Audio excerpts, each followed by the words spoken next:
Hello everyone, welcome. This video is a complete step-by-step modding guide for Wuchang Fallen Feathers. I walk you through every step, from extracting the game's original assets using FModel, editing and replacing models in Blender, then packaging them in Unreal Engine and make a mod. I replaced the game's original out of it with my own custom 3D model. But I also followed the same system the game uses. In Wuchang, armor pieces are stored separately. Things like the jacket, pants, gloves are all individual parts. I set up my model, my mod, the same way. So now I have separate pieces for each armor part. This means you can mix and match my mod with other armor pieces in the game, just like you can do with the original outfits. Everything is explained clearly, with tips and fixes for common problems, so whether you're a beginner or an experienced modder, you'll be able to follow along and create your own custom models just like a pro.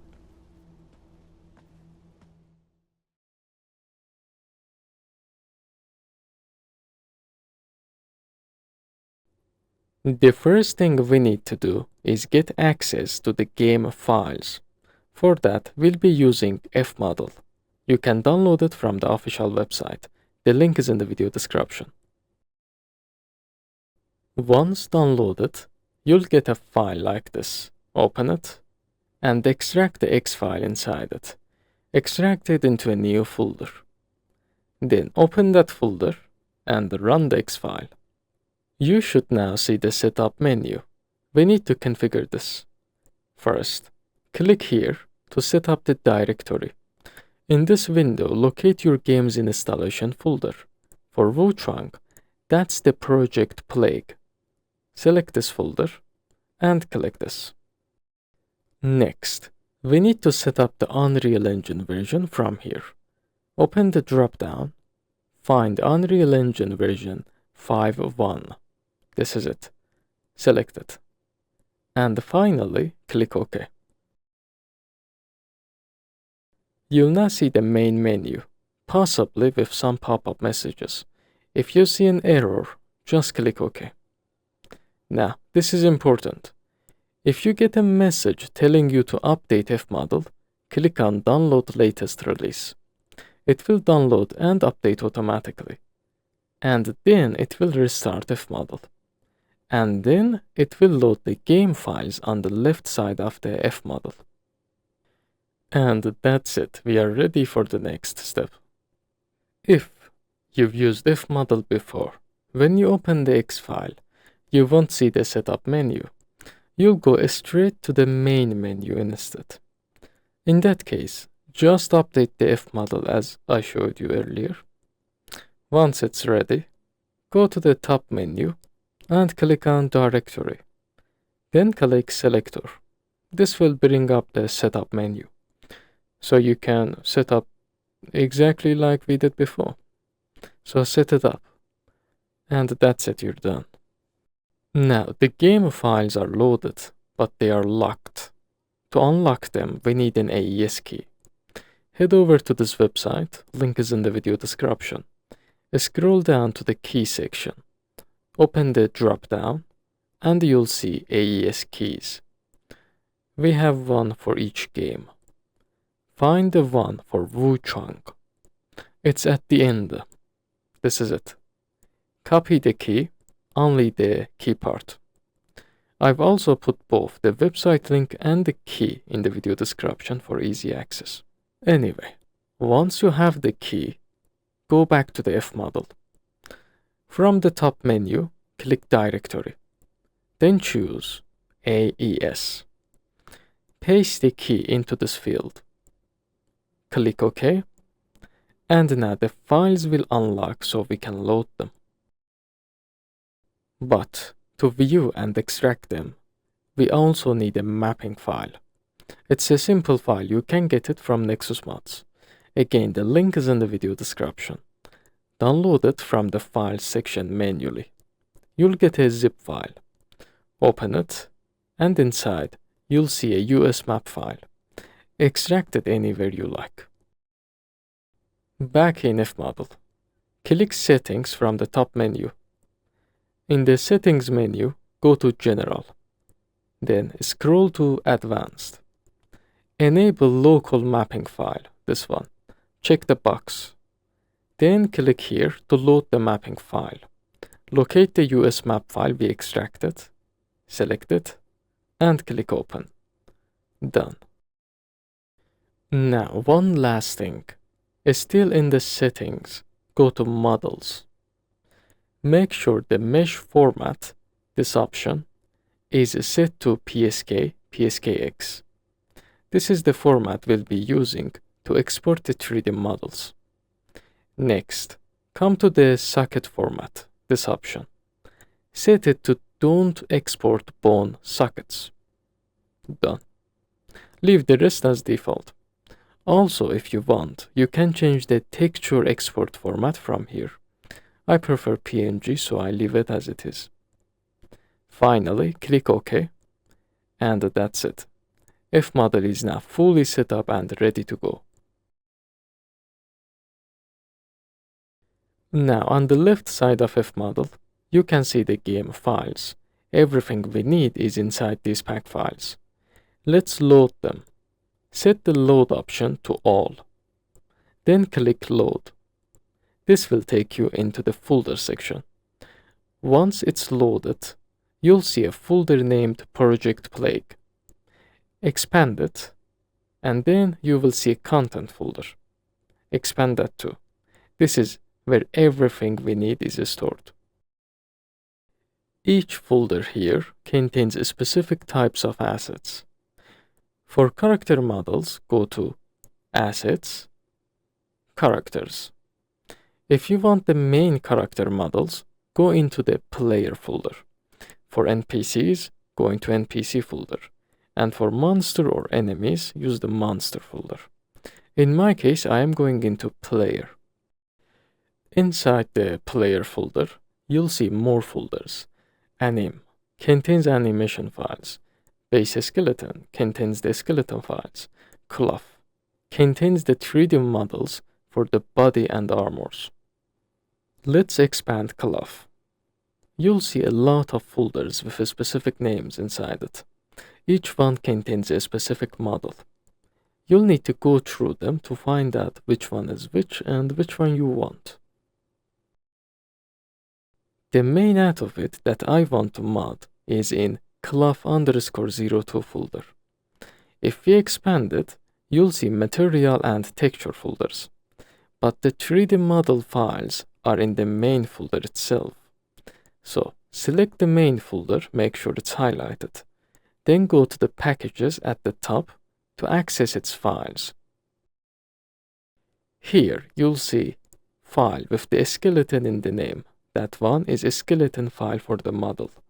File with PF or PY are for physics assets, physics files. File with BPA is animation blueprint. Anything else is a 3D mesh model, the ones we want. You'll notice those files are named specifically. For example, jacket, pants, hands, and so on.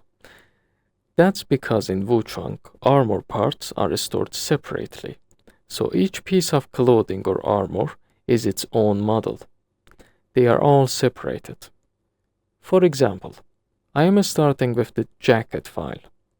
To open and view, double-click it. This will open the 3D viewer. You can navigate in the 3D viewer by holding left-click and moving your mouse. Use WASD to move forward, backward, left, and right. Q and E move up and down. Now, on the left side, in the Materials section, you can right-click on a material and choose Show to hide and unhide it. This will help identify which mesh part is using which material. Materials are what give your 3D model their textures, their color. We'll get into that later. Okay, once you find the mesh file, the one you want to edit and mod, close the 3D viewer. Now we are ready to export. Select your file, right-click it, and choose Save Model. This will extract the file and anything it contains, including its textures and materials. When it's done, you'll get a notification. If you click on it, it will open the export directory. And here is the file. This is the 3D model we are going to use in Blender and edit. Now, the file I exported is only the jacket part of the armor. If you have a full body model and want the entire set to replace in game, you'll also need the other parts of the original armor. For example, I am also exporting the pants and hands, so I have the complete set. You can export them the exact same way, just right-click on each one and choose Save Model. But here is a better way. In the Folders section, select the folder of your model. For me, it's this one. Right-click it and choose Save Folder Packages Models. This will export all the contents of that folder at once. If you need everything like I do, this method is the right way. But be patient, it will take a while. Once it's done, let's locate the exported files and understand what we have. Go to your FModel installation directory where the X file is. You'll see an output folder. Open it. Then go to Exports. Inside, you'll find your exported content following the exact same folder structure you saw in FModel. Everything has the same names and locations as in FModel, which makes it easier to find. As you can see, I have my mesh files, the 3D models, in the same directory as in FModel, along with their all materials and textures. The path is the same, the names are the same, only the formats are different. There are also some other folders with files related to these armors. They are usually textures and materials, just located in different paths, but they are for these models. And that's it. Once you have all the files you need, we can move on to the next step. Now we need Blender. It's a free 3D software. We'll use it to edit our models. You can download it from the official Blender website. The link is in the description. Once downloaded, you'll get an installer. Open it and install the Blender like any other software. Simple and straightforward. Next, we need a plugin for Blender called Unreal PSK PSA plugin. I've also linked this plugin in the video description. Go to the plugin page, click Get Add-on, and click Download. This plugin lets us import PSK 3D model formats into Blender. Now, open Blender, and let's set it up. In the Setup screen, click General to start a new project. Okay, this is Blender, welcome. You might notice my interface looks a bit bigger. I did it so you can see everything clearly. Now, let's install the plugin first. To install it, go to the Edit in the top menu. Then select Preferences. In this window, go to the Add-ons tab. In the top right corner, click this arrow and select Install from Disk. Then here, locate the downloaded plugin zip file. Select it and click Install from Disk. Done. To verify the installation, type PSK in the search bar. You should see the plugin appear. Make sure the checkbox next to it is enabled. And we are done. Close the Preferences window. Now, let's clean the scene. Use Box Select to highlight everything in the viewport, then press Delete. Switch to the Modeling workspace from top menu, and make sure you're in Object mode. And that's it. Blender is set up and ready. Next, we'll import and start editing the model. To import the original model into Blender, go to File in the top menu, then select Import. From the list of options, look for Unreal PSK. That's the plugin we just installed. Click it, and you see Import window. Here, we need to locate the exported PSK 3D models from FModel.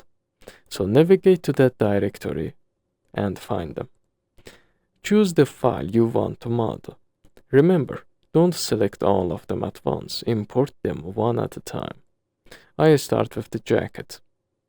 Before importing, we need to adjust some settings on the right side. Bone length. This controls the size of the skeleton bone. The default value of 1 is too small. Change it to 4 or 5. Scale. This is the most important setting. Set the scale to 0.01. Without this, your model size will be completely off. Once that's done, leave the rest as default and select your mesh file. Click Import and wait a few seconds. And there it is. Your model is now in Blender, ready for editing. Before we move forward and edit, let's also import other parts of this model, like the hands and pants. Just like before, go to File, Import, PSK, and this time select the other mesh file. I am going to select the pants new file, since that's another part I am planning to change. Set the import settings just like before. Bone length 4 or 5 and the scale 0.01. Then we import. You'll see that model appears right on top of the first one. Do the same process for the hands, because my plan is to place each part separately. Jacket with jacket, hands with hands, and pants with pants. That's why I am importing the full set.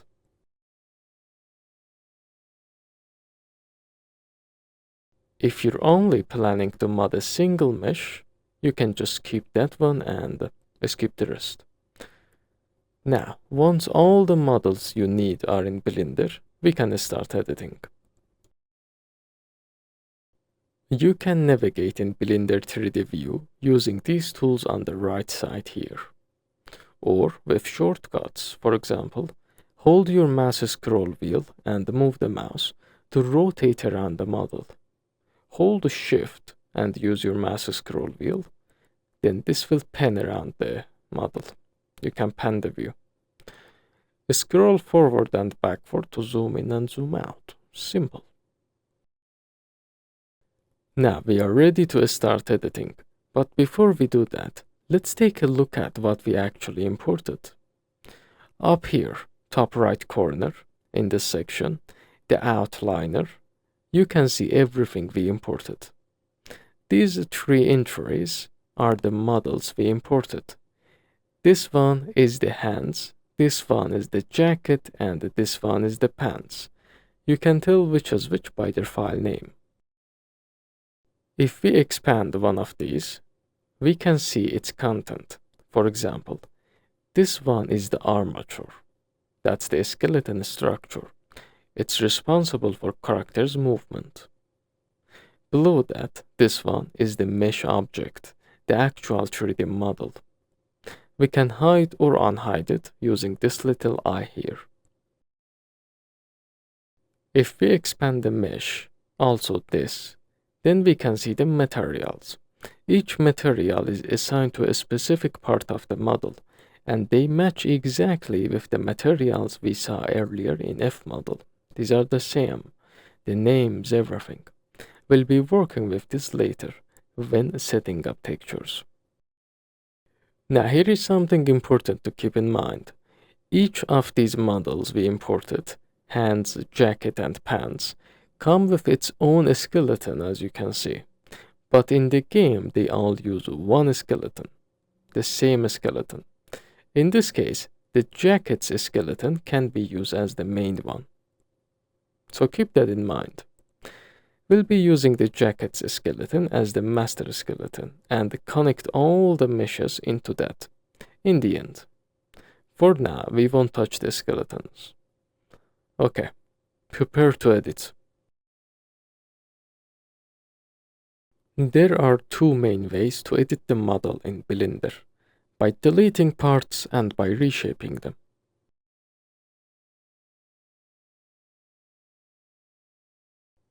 Let's take the jacket as an example. First, select it. Then, switch to edit mode from this drop-down. Here, we edit.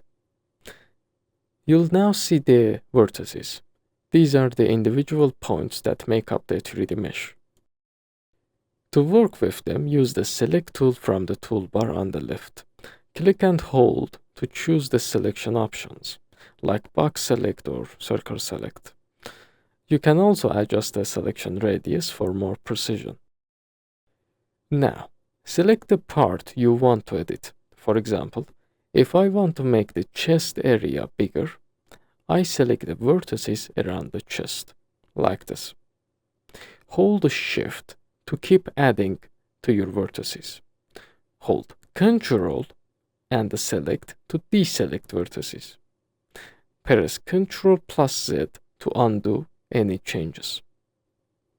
Now, once your selection is ready, choose one of the transformation tools on the left. Move, Rotate, Scale.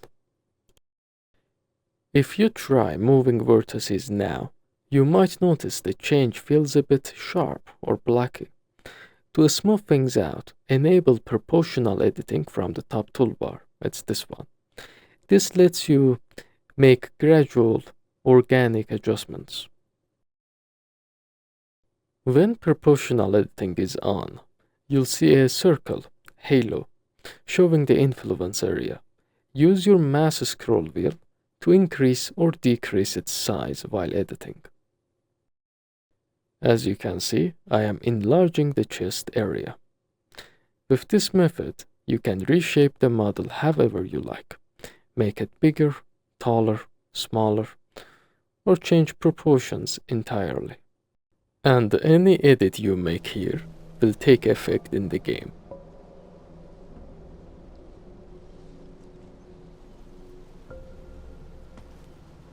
Another way to reshape your model is by using Sculpt mode. Switch from Edit mode to Sculpt mode in the top left corner from here. Here, you'll find a wide range of brushes. Each one has a different effect. For example, you can push, pull, smooth, pinch, or inflate parts of the mesh. Personally, I mostly use Sculpt mode for fixing the shape after editing in Edit mode. If your model has sharp edges or looks uneven, the Smooth brush is a great tool. It softens them out.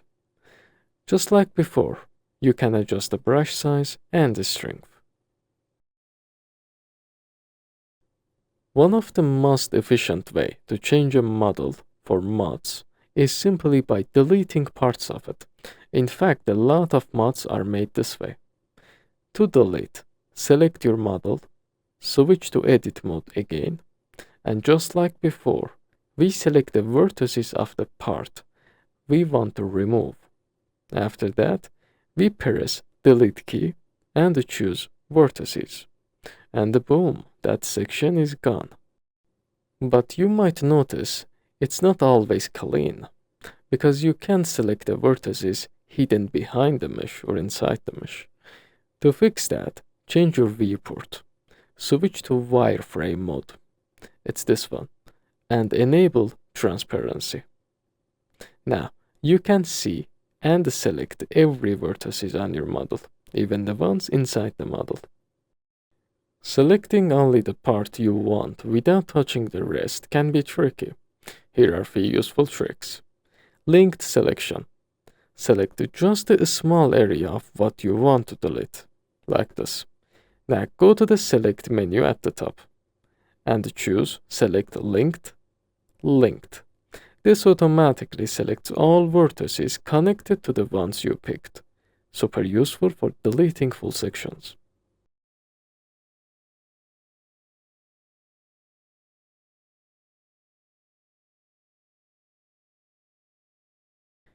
Now, there is another way, separating by material. In edit mode, press A to select everything. Now right click and go to separate and choose by material. This will split the mesh into individual objects based on their materials. In the outliner, you'll now see them as separate objects. So you can easily select and delete just the part you want without touching the rest.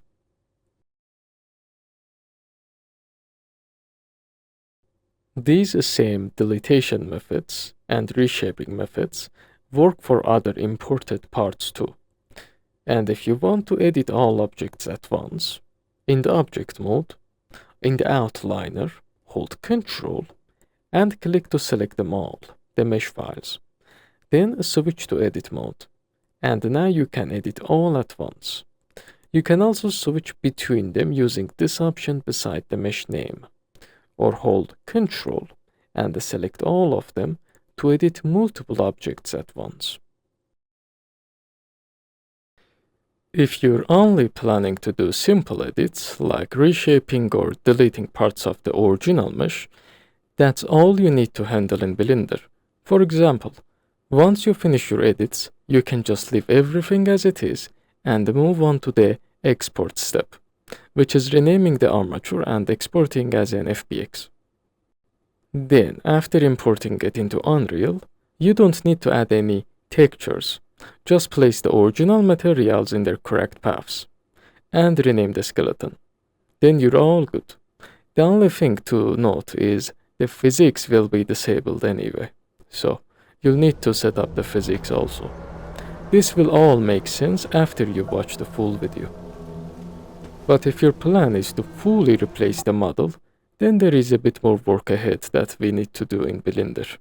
And that's exactly what we are going to cover next.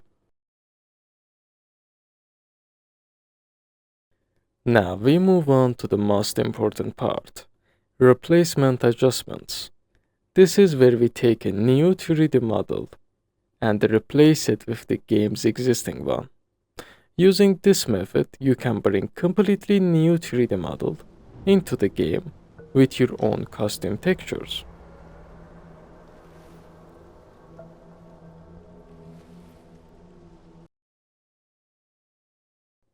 Before we start, we need a new 3D model, FBX, Blend or another format.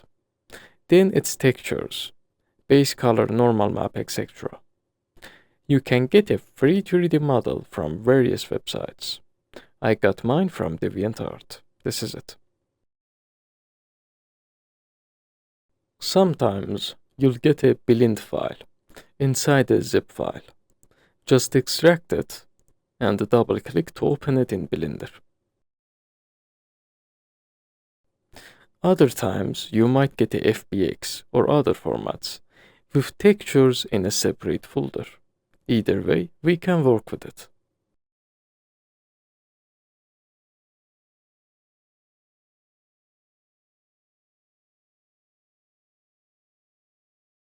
If your textures are inside the Blend file and you don't know how to get them, do this. Select the model and switch to the shading workspace. In the Properties panel, open the Material Properties tab. Here, you'll see all materials assigned to the selected mesh, selected model. Each controls a different part of the model. Select the material. In the shader editor, look for orange material texture node. These are the actual texture files. Click a node, and the image will appear in the image editor on the left. The most common textures are base color, also known as diffuse. It's the main color of the model. Then normal map adds depth details. So just get the base and normal. Once the image is visible in the image editor, which is here, click on this. Go to Image and Save As. Here, leave settings as default, pick a folder, and click Save As Image. Done. You have the texture now.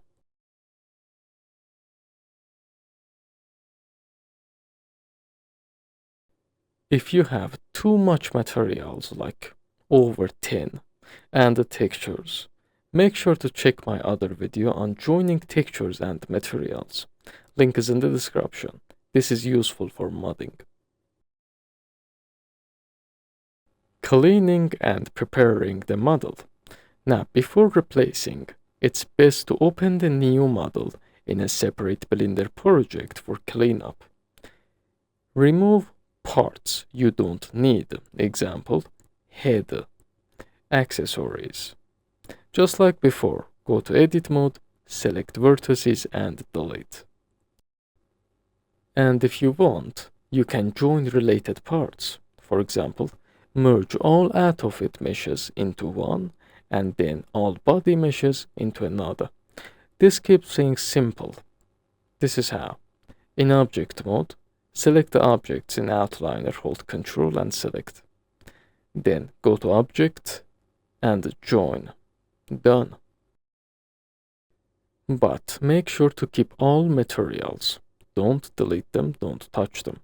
Deleting them now will make texture reassignment harder later. So after all that, after we made sure our model have an armature and the textures and it's clean, we export it as FBX. And I have an additional guide to how to get 3D models for modding. So if you have problem here, check that out. Finally, now, with the original game model open in Blender, go to File, Import. Choose the correct format, FBX in my case. Locate your new model file. Select it. Leave the settings as default. And click Import. And there it is. In the outliner, you'll see your armature and the mesh objects. Okay, this is my armature and I have two models. One for the body and one for the out of it. And most importantly, I have one material for all body and one material for all out of it. That means I also have one texture for the body and one for the out of it. This helps when modding. If you want to get these results, watch the video I mentioned. This one. Now we are ready to actually replace the model in the game. First, let's get a clean view of our model. You can hide the armature or any other object you don't need. You can also change the viewport shading. If you change it to material preview, which is this, and if your model, if it has any textures assigned, you'll see them here.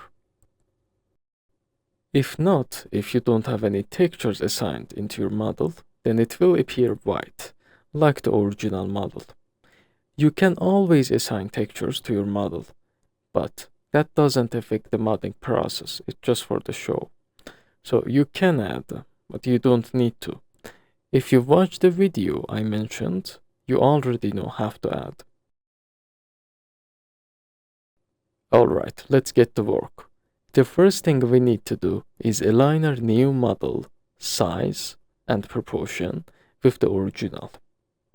Make sure you're in object mode. Select your new model's armature. Use the tools on the left to adjust position, rotation, and the size. If it's too small, make it bigger. If it's short, make it taller. Use the Move tool to line it up and rotate if needed. Holding Shift while moving allows more precise adjustments. Take your time here. The goal is to match the new model's body closely to the original model's skeleton. Once that's done, we'll move on to pose adjustments. Adjusting the pose. Select your new model's armature. From the top left mode menu, switch to pose mode. That's this one. Now, you see these bones. These are skeletons. Each bone controls a specific part of the model. Shoulders, elbows, hands, etc. We're gonna use them to pose. You can select multiple bones if needed. Use move, rotate, or scale tools to adjust the pose to match the original model pose. Hold the shift for more precise control. To fix position issue, use move. To fix angle issue, use rotate. To fix length, use scale. If bones are hard to see, go to Properties, Object Data Properties, Viewport Display, and try a different bone display type. A stick is much better if you ask me. You can also enable in front option to see all the bones, even the ones inside the model, but it can be messy. Okay, back to work. First, pay attention to pelvis and hip area. Start by aligning the pelvis, butt, and groin area. This makes the rest of the alignment easier, because aligning them always affects others. So, first we must align these, and make sure these are fine, then move on to the next ones. Next, shoulders. Check the shoulder width. Make them narrow or wider. Then, armpits. Ensure they are aligning properly. These are important. After that, elbow. Just move down.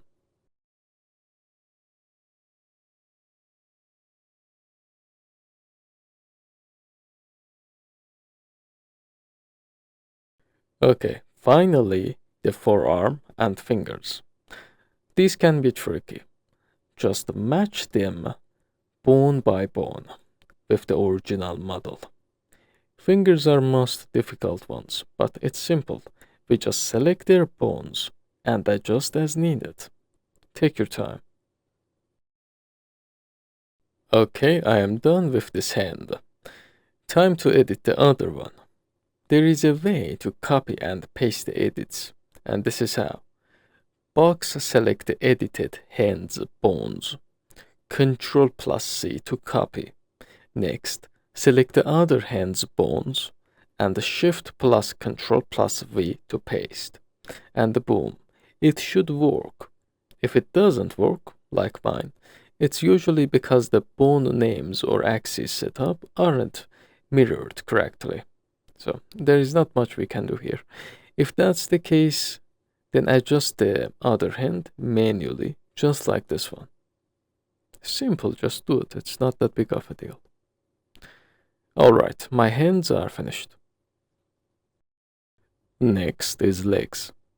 Select the joint bones. Move, rotate, and scale as needed. You can select both the left and right leg bone at the same time to keep them symmetrical.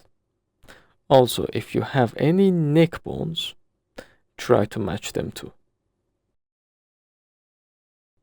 Now, final check. Once everything looks right, proportions, pose, alignment, we are ready to move on to the next stage of modding process. Before we move on to the next step, make sure to save your project. Go to File, Save As, give the clear name, like step 8, and save it somewhere safe. This is very useful. If you ever want to come back to this stage of your project, you'll always can. It's a backup. Okay, almost everything is perfect. Just one last important step, the neck area. Make sure your jacket models are visible. The original jacket model includes a neck mesh, this part, which connects the original head and the body. But the new models I am using to replace the jacket don't have that long neck part. So, instead, I am aligning my new jacket's body and out of it parts with the original neck mesh, this part. So I'm gonna keep this and attach it to my new models instead of replacing it. Here is how. I select both the out of it and the body parts of my new jacket. I switch to edit mode and then adjust the neck vertices so they match the position of the original neck mesh. The goal is to avoid any visible clipping and gaps. So I'm just gonna make it fit. It's simple but important step. In the end, I keep only the original neck mesh and delete rest of the original jacket. That's how it's gonna work. So don't stress about fixing all neck area clipping. Just make sure the top part, this part, looks good. Like this. I'm done. Now, let's say your new model actually includes a long neck and you want to replace it instead of using the original one. Well, then you'll need to make sure it matches the original head model. So, in FModel, find the head mesh, which is this, it's inside this path, and export this too, just like before. Now, import it into Blender as a reference. Adjust your body, the model you have, to match this head properly because you plan to replace the neck area also. So you must make sure the neck and the head both matching. You shouldn't have any gap left between them or clipping, so it matches seamlessly. Most of the times, we use a necklace, we use an accessory to hide the gap. And if you plan to replace the head model too, then keep it and edit that as well. But honestly, I don't recommend this for beginners. It adds a lot of extra complexity. Now the pose looks good. The neck is fine. We are all set for the next step. We are going to separate this full body model into 3 pieces: jacket, hands, and pants. We do this so we can export each one individually. I start with the pants.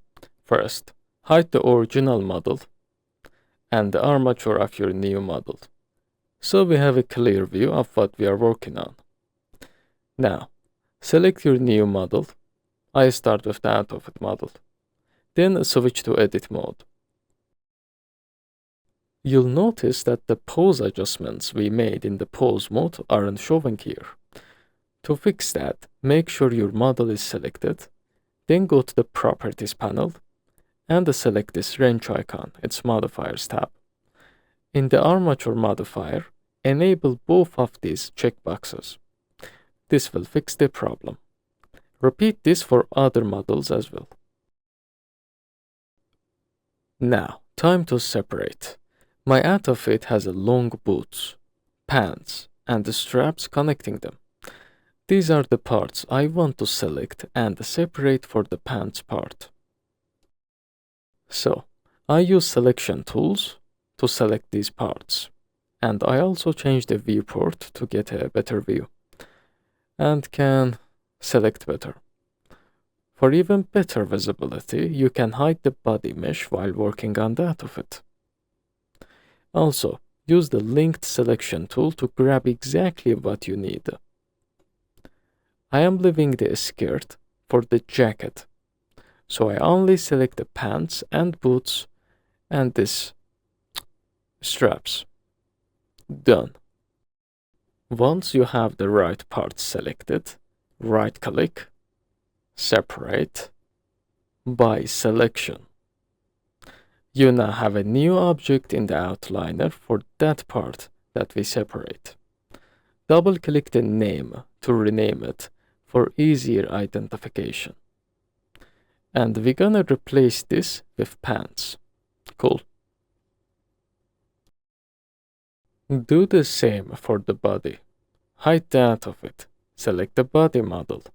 Go to edit mode again and use the tools to select the parts to replace with the pants. In my case, I am cutting the legs just under the belly. You can enable the original pant so you get a reference. Use a vertex as a guide for a clean cut, like this.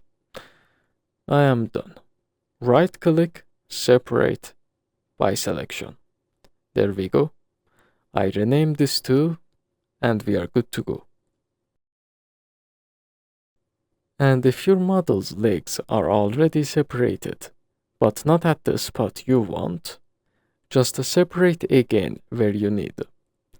You can have multiple separate models for just one part, doesn't matter.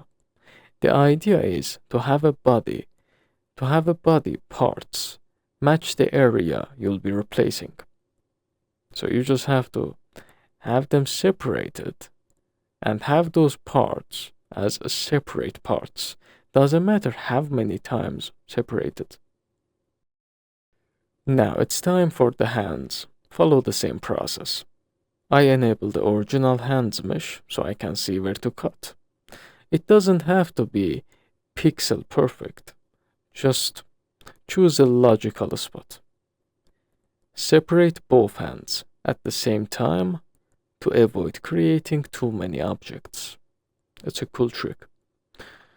And rename them so we can easily identify.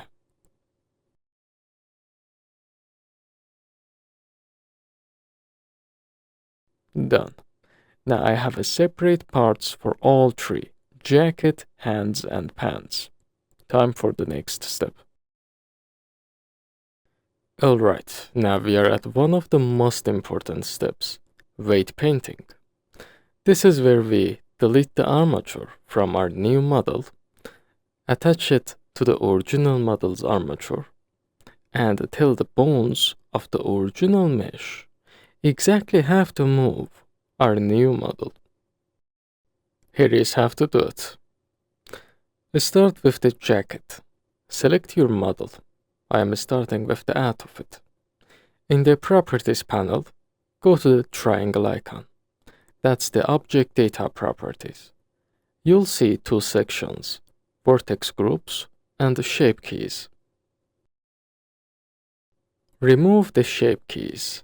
If you have any shape keys in this section, click the little menu icon and choose Delete all shape keys. If you don't have any, you're already good. Remove vertex groups. Before deleting them, go to the wrench icon, Modifiers tab. Make sure your model is selected. Then apply the armature modifier like this. Go back in the Object Data Properties. Click the menu for the vertex groups this time, and choose Delete all vertex groups. Done. Repeat this for all new objects. Do the exact same process for the body and every separated part you created earlier, like pants, hands, etc. Only do this for the new models. Do not touch the original ones. Delete the shape keys. Apply the armature and delete the vertex groups. Okay, I'm done. All of them are clean. Now let's delete the new armature. Enable your new model's armature in the outliner. Select it, press Ctrl+A, and choose Apply All Transforms. Then just hit the Delete key and delete this armature. We don't need it anymore. And that's it. Now our new models are ready to be connected to the original armature for proper weight painting. Now, let's hide the legs and hands, but keep the jacket visible. Also, enable the original jacket model. Our goal is to transfer the weights from the original jacket to our new model. So, the new model moves with the original jacket's skeleton. However, the models are not perfectly matching.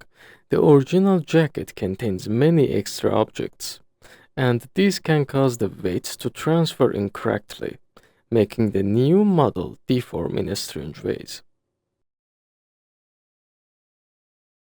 So let's clean things up. This step isn't necessary, but it improves the quality. Separate the original jacket by material. Select the jacket, go to edit mode, press A to select all, use separate by material. In the outliner, you'll now see the separated parts. Now identify and delete useless parts. Switch back to object mode, and from here, select and delete the parts that are not needed. But what is not needed?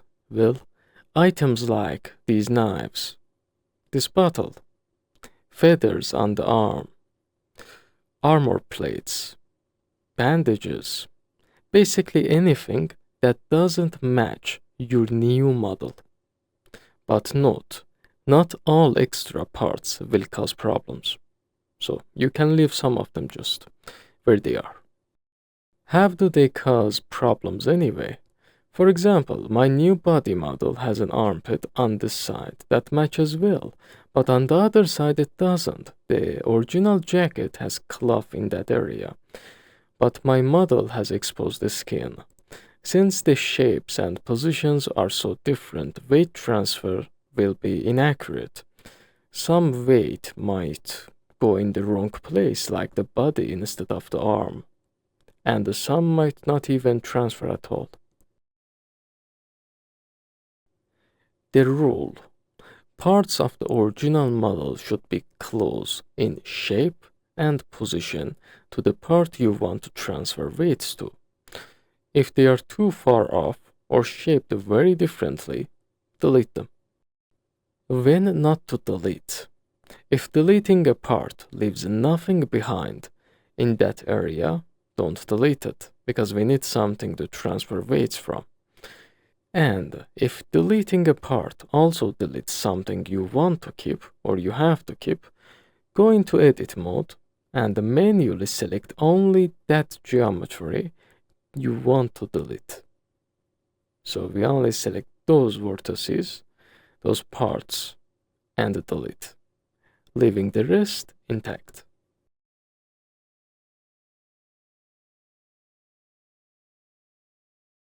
Now this is important, it's about physics. If your model needs physics, not breast or butt physics, those usually transfer automatically. But cloth physics, like a skirt, these require special handling. You need to check which part of the original model already have physics.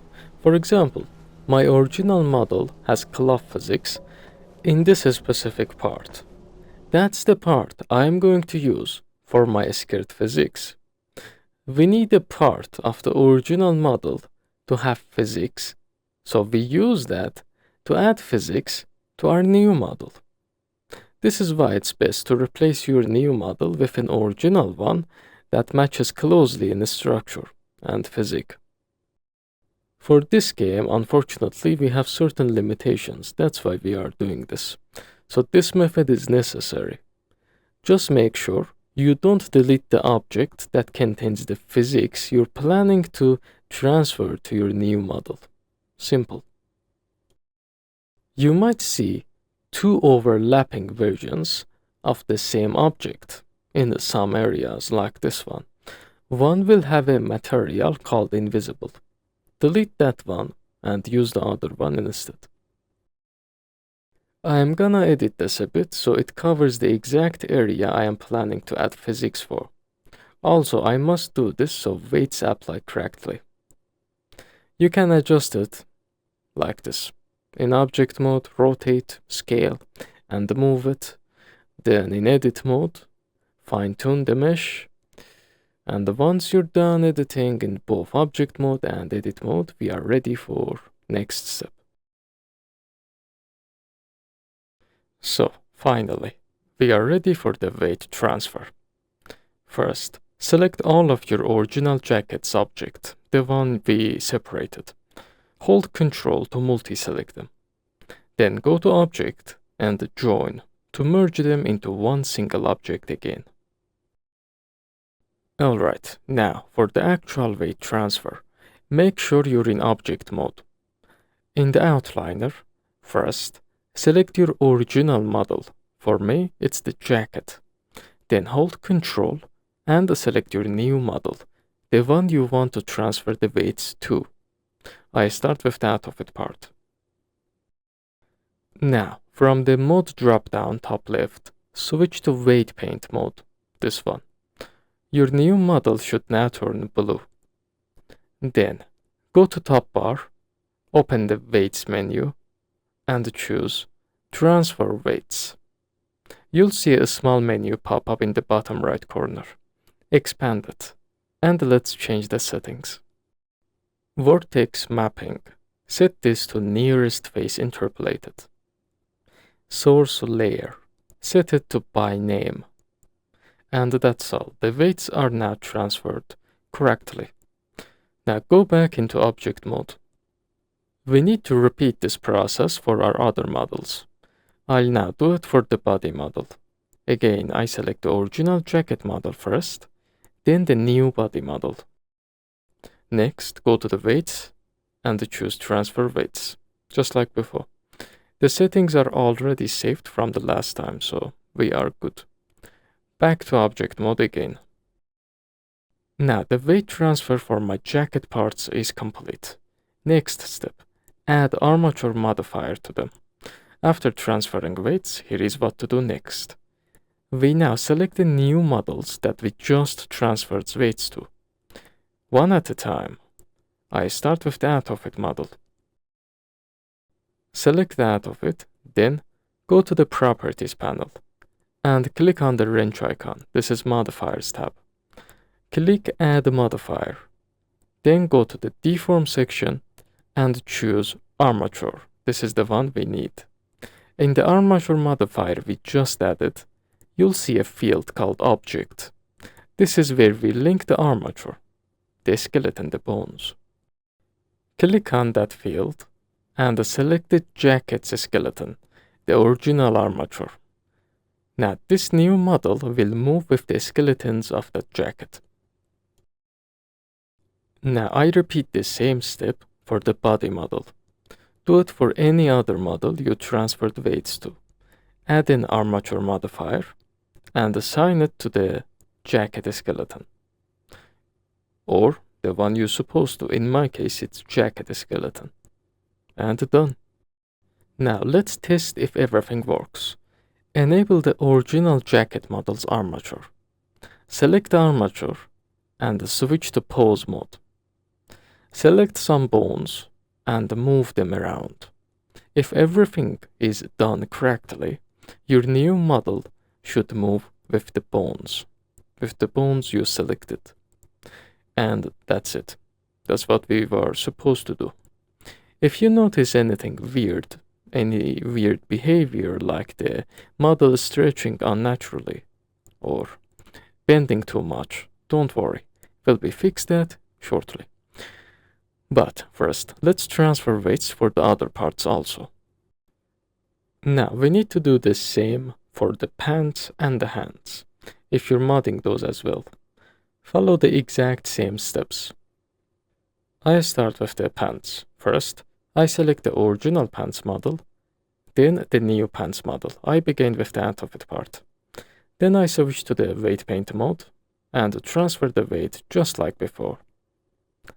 I repeat the same process for the pants body model. After that, I add armature modifiers to both of them. Now this part is important. No matter whether you're working on the jacket, pants, or hands, in the armature modifier, always select the jacket skeleton, the jacket's bones, which is this one. But if you're only modding the pants by themselves, there is no jacket involved, you can select the pants skeleton. But when you have multiple pieces at once in Blender, like jacket, pants, and hands together, like I have, always go with the jacket skeleton. Now, if I check in pose mode, the new pants model moves with the jacket skeleton. Perfect. Next, the hands. Just like we did for the other models, I transferred the weights from the original model to the new one. From the original hand to the new one, first for the out of it part, then for the body part. And if you have any other part, do the same. After that, I add an armature modifiers for both of the objects. Then I connect them to the jacket skeleton. Now, I have successfully transferred the weights to my new jacket, pants, and hands models. And in pose mode, they all move with the jacket skeleton. Now, we have to fix some weight issue. After transferring the weights, enable all your new models. Make sure they are visible. And hide the original ones. Now, select the skeleton you assigned your new models to and go into the pose mode. For me, it's the skeleton of the jacket. I go to pose mode. Start posing the model. Move the bones like the shoulders, arms, or legs, and look for issues like weird bending or stretching, parts of the model not moving when they should, anything that looks broken or off. Pose the model in a way that reveals the problematic area. Once you've identified the problems, switch back to the object mode. Now let's fix it. Let's say I found a problem. This part of the model moves weirdly. I will select that model. For me, it's that of it. Then I switch to the weight paint mode. The model that we selected should now appear in blue. Now, go to the Properties panel. Click on the triangle icon, Object Data Properties, and find the Vertex Group section. Each item here represents a bone. When you click a vertex group, you'll see which part of the mesh it controls. It will highlight it in the color on the model. Now about the colors. Red means maximum influence, yellow medium, green low, blue no influence. It means it never moves. These colors tell the bone, that bone we selected in the vertex group, how strongly it should move that part of the model. When you transfer weights, mismatches can happen, and that's what we are fixing now. Once you've identified the bone affecting the problem area, let's fix it. For this bone that I selected, I have to remove the weights from this part, because this bone should not affect this part. It's so obvious. So this is how to remove the weights. Select the draw brush, which is this, then set the weight value to 0. Adjust your brush radius if you want to. Now paint over that part of the mesh which should not be influenced by the bone we selected. This will remove the influence, which means no movement. But as you can see, we have no change. Well, sometimes multiple bones affect the same area because of the mismatch. So scroll through the vertex groups, check which one of the bones are also influencing the same area, and either remove or add weights. If you need to add weight, I think we should add weight here. So this part of the model move with this bone. This is what we do. Just set the weight value higher, like 0.05, 6, or 7, and paint the area. If you keep this up, then you will fix the problem. Sometimes you have to remove the weight, sometimes you have to add some. You tell which bone controls this area, and by doing that, you fix the problem. Okay, I did it. Check all parts. So far, we only worked on that of it. Don't forget the body. Go to object mode, select the body object, and get back to weight paint. Check its weights as well, the same regular way. Check the sharp areas, like between the armpits, and hide the out of it if it blocks your way. Now let's even make it better by smoothing the weights. If you see sharp edges between the painted areas, like this, the model might bend weirdly during the animations from those specific parts. Let's smooth that out. For that, select the blur tool, which is this one, and paint over the sharp transition areas, which are these. This will give you a smoother deformation. It's not mandatory, but it makes your model look much better when it moves. And also, check fingers, very important. Back in object mode, select the arms, then switch to pose mode, move the fingers, see if anything looks weird. If so, then go back to weight paint and fix them the same way. Also, don't pose your model in a way that the character would never actually pose like that in the game. If you do and notice some weird bending, that's totally normal. You don't need to fix that, since character will never pose that way in the game. And remember, this is a mod, don't push yourself too hard. Once you're happy with how your character moves, go to pose mode, press A to select all bones, then go to pose menu, clear transform, all. This will reset the pose to the default, the rest pose. And now we are ready for the next step. Now we need to set up materials. What we want to do is assign the game's original materials to our new models. So they use the game's original materials. Then we'll swap out the textures of those materials with our own custom textures. And boom, we are done. Here is how to do it. First, open FModel and open your 3D models. I start with the jacket. In the 3D viewer on the left side, you'll see the list of materials assigned to this model. You'll be replacing your object's materials with these ones here.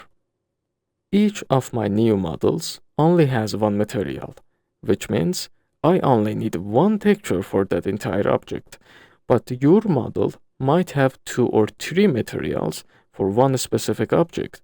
If so, you'll need to assign an original material for each of those individual materials. You replace them with the original ones. In FModel, identifying a material will help you to also know which textures they use. It's useful. We'll be changing those textures later. You can use any of these original materials you want, but important note, when doing this, do not use that material on the object you're planning to use its physics. Remember this object? I'm going to use this object to apply physics to my costume model. This object also has a material. Do not use this. It's simply not gonna work, so leave that one alone. For example, for my new jacket model, the out-of-it part, I used this material, WC Shupao SC. Once you selected a material in FModel, you can see its textures on the left. We'll come back to those later. For now, let's get back to Blender. Okay, after identifying the material you want to use in FModel, in Blender, select your new object, the one you want to replace the material on, then go to Properties panel and open the Material Properties tab. It's this icon. You'll see the materials that assign to this model on this section. Now, I have one material for this object. You can have multiple, doesn't matter. Just select the material you want to replace. Make sure it's highlighted. Then, click this drop down, and from there, you'll see all the materials in your Blender project. Find the one you identified in the FModel.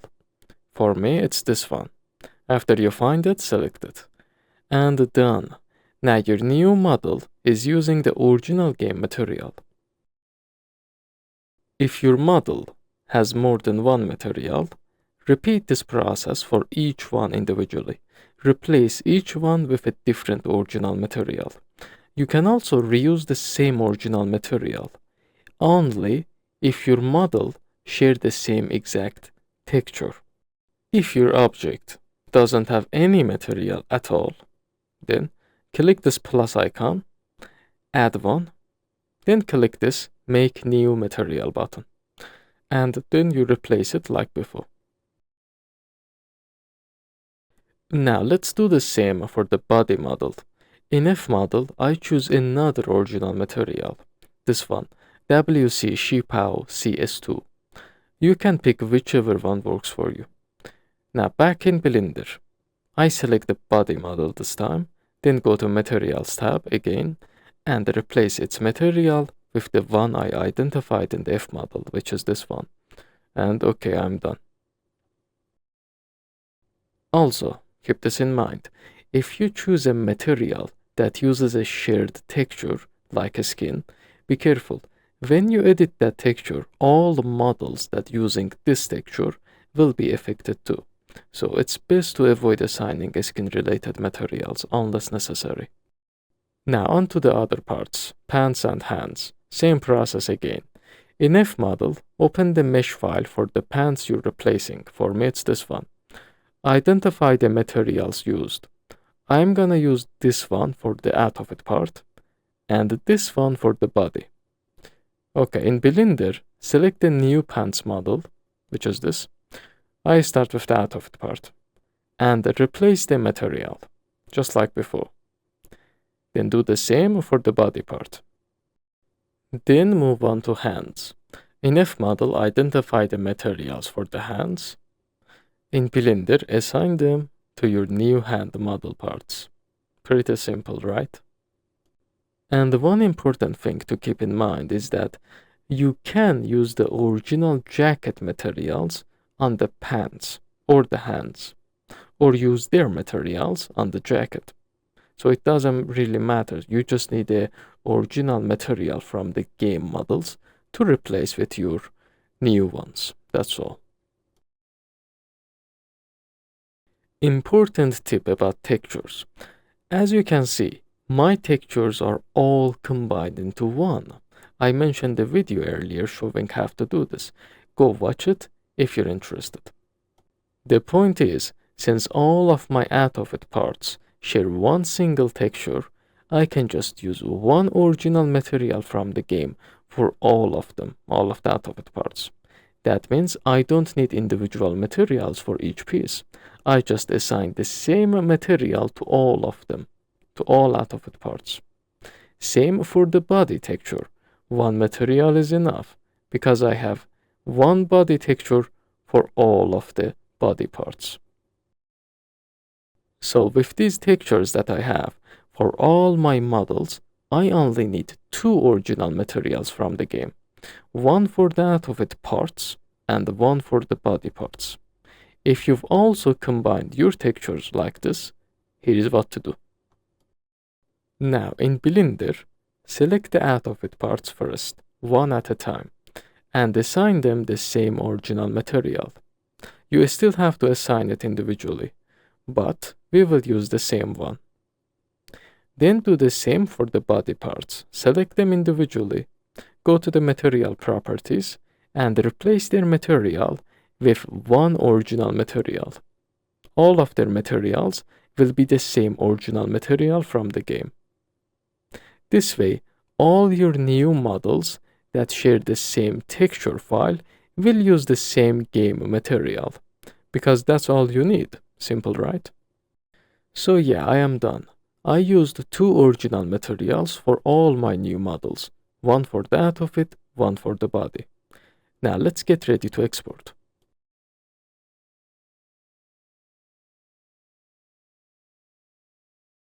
Okay, after we've set up the new model's pose, weights, and materials, it's time to delete the original models and only keep the new ones for export. We'll export the jacket, pants, and hands separately, starting with the jacket. There are two important things to consider before deleting the original jacket model. If you're keeping the original neck mesh and not replacing it, make sure to keep this part of the model. And remember, we choose a part of the original model to use its physics assets. For me, it's a specific mesh section that originally had physics applied. We must keep that part as well. You can still keep more original parts if you want to, but those are essential, those two, the neck part and the physics. So let's do that. Hide your new models so we have a clear view of the original jacket model. Now select the jacket, go to edit mode, press A to select everything, then separate it by material. This should automatically split the parts we need, neck and physique section, which it did. Keep the neck part and the physique part and delete everything else.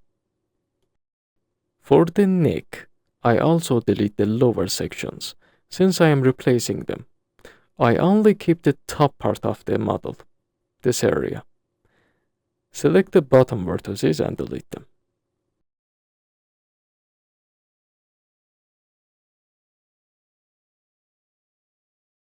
Okay, after you're done, return to the object mode. In the outliner, you should now see two separate meshes for the original body. You can rename them for better organization. It's optional. Now, preparing for export. Enable the jacket's armature. Make sure it's visible. And also, enable all the new models you've created to replace the jacket only. Make sure the original jacket parts you're keeping are visible as well. Now, the final export setup for the jacket. Rename the armature. Before exporting, make sure your armature is named exactly armature. To do this, double-click the armature name in the outliner, rename it to armature. If you skip this step, the model will load in T-pose in-game, so make sure to do it.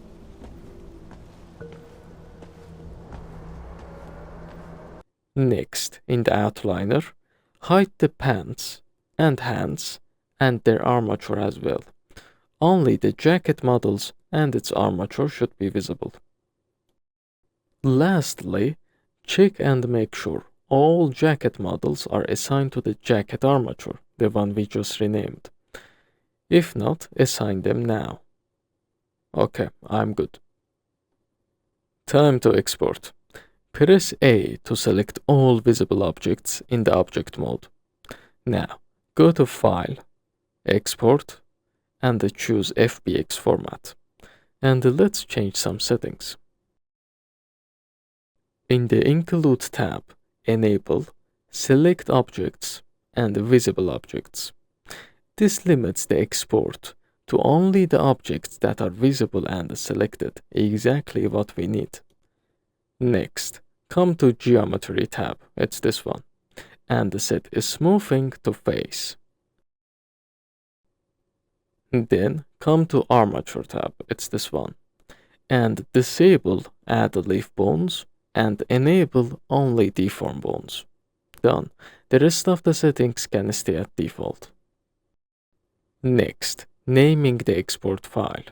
This part is very important. The exported file must have the exact same name as the original game mesh you're replacing. Here is what to do. In FModel export directory, find the original jacket model you exported. Copy its name, the file name, not the extension. Now, back in Blender, paste the name in the FBX export file name field here, like this. This is what you get. You can also rename the file after export, but I prefer directly doing in Blender. Choose any export directory you want, and then click Export FBX, and we are done. This model is now ready to be imported into Unreal Engine and packaged for the game. Now for the other models. After you're done with the jacket, move on to the pants. First, hide all the jacket parts. Then, enable only the pants, both the original and your new ones. Now, delete the original pants model. In my case, I am replacing the entire pants, so I delete everything, including its armature. Yes, even its armature. Nothing from the original pants will remain. One important thing here is that we are going to use the jacket armature for the pants as well, the one we renamed to the armature. So, I select a new pants model, the out of it first, then go to the Modifier tab, and make sure the armature modifier is set to that jacket armature, which is this. I also changed the other part of the pants, which is body. So both the out-of-it pants and body pants parts are also assigned to the jacket armature. After that, I ensure that the only jacket armature and the new pants model are visible. Then I press A to select everything. I go to File, Export, FBX. Then export settings are already set from before, so no need to touch them again. Now, just like for the jacket, we need to set the file name correctly for this model as well. This is the pants mesh file, so I go to the original file in FModel, copy the exact name without the extension, and paste it in the file name field in the FModel. Then I export it. Done. Next is the hands. Same exact process. Hide all the pants objects first. Then unhide the hands, both original and the new ones. Delete the original hands along with its armature. Then make sure the new hands are assigned to the jacket's armature, the one we renamed to armature. After that, we press A to select all, go to File, Export, FBX. Now copy the name of the original hands mesh file from FModel, paste it in Blender, and export. Simple. Now you should have 3 separate FBX files, one for the jacket, one for the pants, and one for the hands. We are done with Blender, but save this as a project so you can come back to it anytime you want. It's like a backup.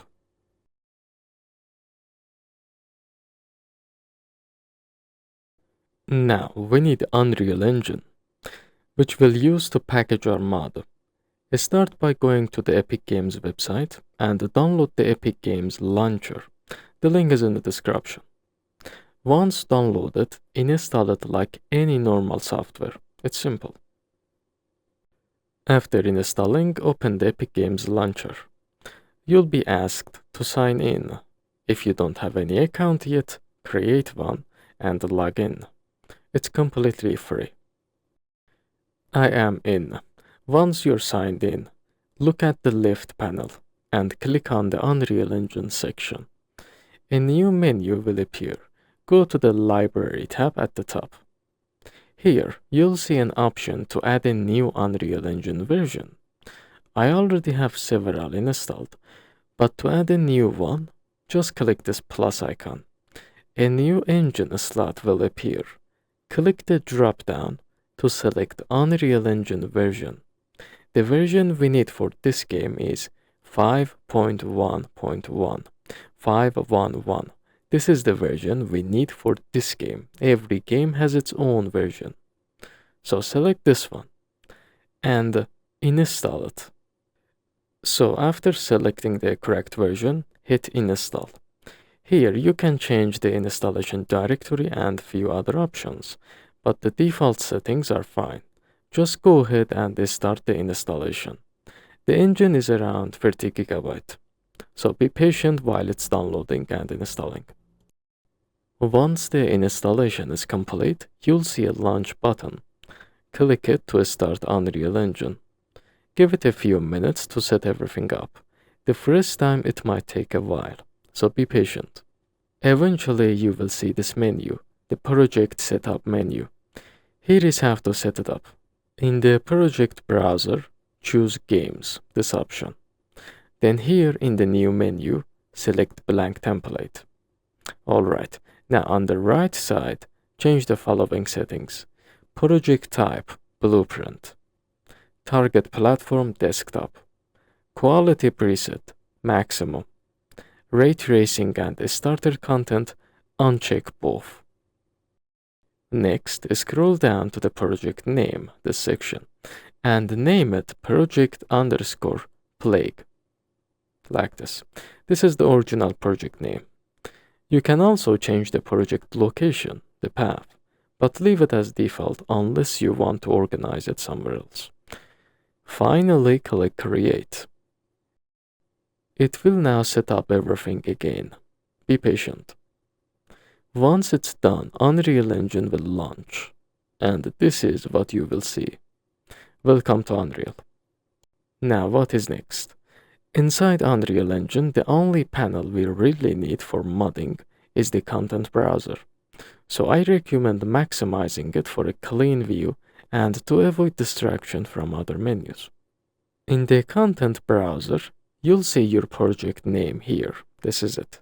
And under it, a folder named All. Then Content. This structure is the same as in FModel. What we need to do now is recreate the exact same folder path we have in FModel for the files we edited. For example, we edited the default out of it model, right? That model has a specific path in FModel, and we need to duplicate that same path inside Unreal Engine's content browser here. Once the correct directory is created, we'll import the edited FBX files from Blender into this directory in Unreal Engine. So let's go ahead and create that path now. Now open FModel. We need to locate the files we edited. These are the files for the custom models I edited. To find their path, you can check the folders section inside FModel. You can also find the same path in the FModel export directory. So use whichever you want. It's the same path. I personally use FModel. Here is what I do. I place the FModel on one side of the screen and Unreal Engine on the other, so I can easily copy the folder structure. Now go to the content browser in Unreal Engine. From here, we already have the content folder. This is where we'll start building the path. Right-click inside the content folder and choose New Folder. Then rename it to the next folder in your FModel path. In my case, the next one is called Assets. So I rename it to Assets. And done. That's how you do it. Now I go into the Assets folder and create another new folder and name it Character, because that's the next folder in my file path. Then inside that, I open another folder and name it Player, and so on. The next is player underscore Wuchang underscore rebind. Then inside that, I open another folder and name it Cloth. And finally, Cloth underscore 02. That's the last part for my mesh. The last folder, Cloth underscore 02, is where I import the mesh file. We also have other folders in that folder, like mat underscore 1 and met. These are for materials. Then we have text and text underscore 1. These are for textures. We'll need those too. So I go ahead and create 4 additional folders inside the cloth underscore 02 and name them accordingly. Mat underscore 1, met, text, and text underscore 1. Done. Now we are ready to import our files. Alright, to import your models, come to this section and click on this import button. Then in the file browser that opens, locate the exported files from Blender. In my case, I have 3: jacket, pants, and hands. Start with whichever one you want. I begin with the jacket. Select it and click Open. Now you'll see an Import Settings window. Just leave everything as default and click Import. Give it a few seconds and Unreal will import the files. Here is what you'll get: a mesh, a physics asset, and a skeleton file. You can double-click on these files and open them. If it's exactly the way it looks in Blender, same size, same shape, we are good. You'll also see the materials, the ones we set up in the Blender for our model. with the same names, they are here too.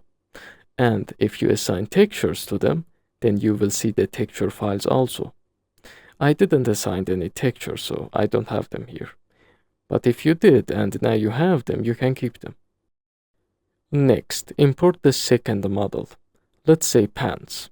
Click import again, select the pants file and open it. This time, in the import settings, look for the skeleton section. This is it. You'll see that Unreal automatically selected the skeleton we imported earlier. That's perfect because all three models share the same skeleton.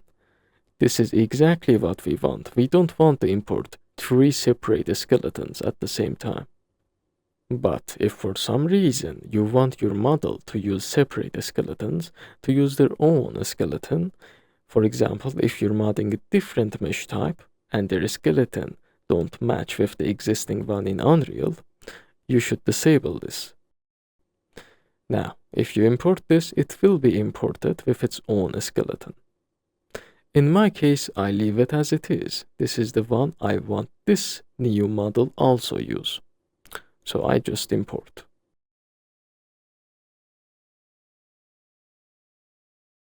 This time you'll get two files, the mesh and the physics asset, both linked to the existing skeleton. And as you can see, I didn't get any new materials also, because I reused the same ones for the jacket. It just identifies it and don't import them again. If you had different materials, Unreal would import them also. Now do the same for the hands. Import them the same way. Use the same skeleton. And again, you get only two files, a mesh and a physics asset, because I reused the jacket's skeleton and the materials are also same. Done. All models are now imported and linked correctly. Now let's add our costume textures. It's time for textures. Right now, if we package this mod without adding the costume textures, our mesh will change, yes, but it will show the game's original textures on our new costume model. So we need to apply our own textures and assign them correctly. To use your costume textures, we first need to make sure the materials are set up properly. The materials we imported into Unreal are already named correctly. That's done. We did that back in Blender. But now we need to make sure they are placed in the correct folder path. Just like the mesh files, materials also have specific paths in the game. So let's figure that out and move on to the next step. Open FModel and go to the folder where your 3D model is located. This is the path for me. Now open the 3D model you used its materials. For me it's the jacket. Now look at the materials section. You'll see the names of the materials you assigned. I used these two. This is the body and this is the out of it. Find yours and make sure to remember the names. After investigation, close the 3D viewer in FModel. You'll now see an info tab on the top bar in FModel for the asset we opened. Here, hold Ctrl and scroll to zoom in so you can see the information better. Now, press Ctrl plus F to bring up a search bar. Now in the search bar, type materials or the exact material name we used in our model. Then hit enter. You'll be taken to the materials section. These are the materials that this jacket model is using. Here you'll see object name, the name of the material. Object path, the folder path where it belongs. Scroll until you find the materials you used. Look for their names. For example, I find one. This is the one I used for the body mesh. I already had it in Unreal and it renamed correctly. The name is correct. Now let's check the path. In my case, the material path was almost the same as the mesh file, the mesh path, but with an extra folder, the mat_1. That's why we built this already. This is the place I need to put my material, this material. So I go into Unreal and recreate that exact folder path, which I already did. Then I drag and drop that material into that folder. When it asks whether to copy or move, choose move. Done. That's all. Repeat this for other materials. Now go back in FModel, scroll and find other materials you used. I find my second one. I use this for the out of it part. And the path is the same. So I move that material into that correct path and we are done. Easy peasy.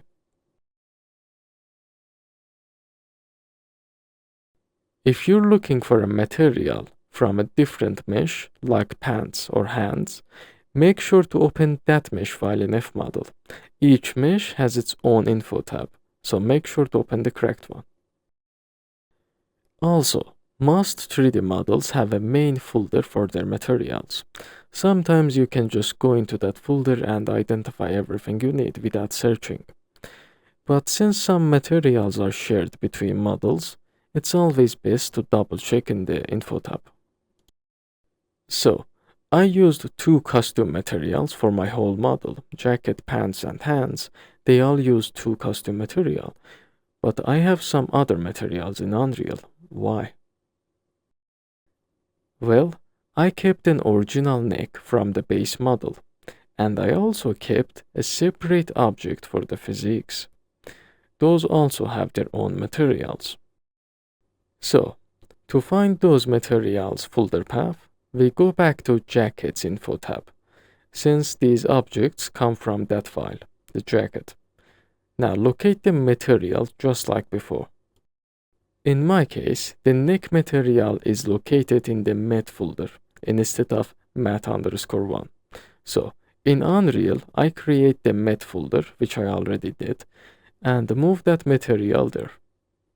Same for the physique part. Its material is also using the mat folder. That's why it's best check the info tab instead of just guessing. And yeah, that's it. I am done with the materials.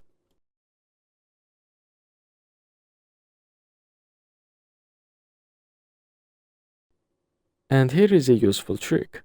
If you want to swap materials in Unreal without re-importing or re-editing everything, you can just rename the material's name in Unreal.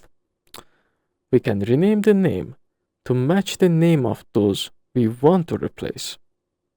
Simple as that. So, that's it. Our materials now set up properly. Let's move on to the textures.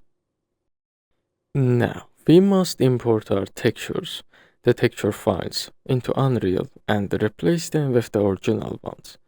So find your custom textures for your new model on your drive. These are mine. I have a base color and a normal map for both the body and that of it. That's all. So I find them in my directory and I drag and drop them into Unreal Engine's content browser.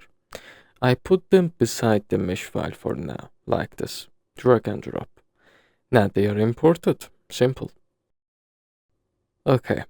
We want these textures to apply to the materials we used for our new models, so we can see them on the 3D model. That's what we want to do. Those materials that I used are these 2. One is for the body and the other is for the out of it. Now, in order to assign my textures to these, I will replace my new textures with the original textures assigned to these materials. That way, instead of the original ones, my new custom textures will display on the 3D model. So first I must locate them. Open FModel. This time in FModel, locate the materials you used for your model.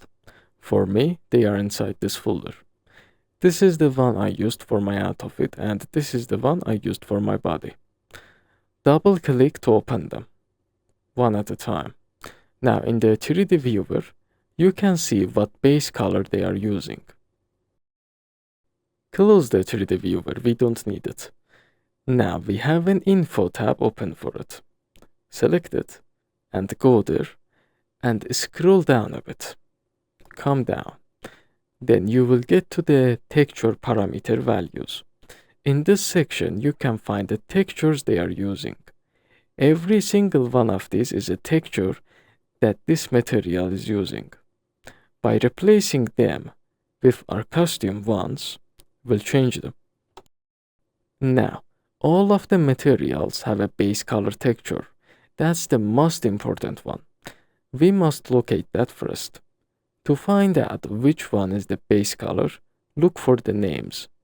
The base color has a name in parameter info like this, albedo. That's the base color. This is how you can find them, or we can just open them. This is how you open them. Every texture has an object path, this pink line. Click on it, then it will take you to another info tab, and you will see the texture open on the right side. Then you can identify if it's base color or something else. To go back, just close this info tab, and you will be directed to the previous one. So, I find the base color texture for my model. This is the path, and this is the file name. This file name is different than in the parameter info. Don't mistake these two. After we find the base color texture for our model, let's replace it, and this is how. The one we imported in Unreal, we make sure to put it in the correct folder path. The path for this texture is here. It's the same as the mesh, just in another folder, text_1. So I drag and drop the custom base color I am planning to replace into that folder. I move it there. Now the path is correct. Next, I go to that folder, and now it's time for the most important part, the file name. If I want to replace this, I must change the file name to the original file name. So in FModel, I must copy the file name. In the object name section, I copied this specific part between the quotation marks. Only this part is the real name, after the texture 2D. So Ctrl+C to copy after you select. Then go back to Unreal and click on the texture file name. Then Ctrl+V to paste it and replace it. Done.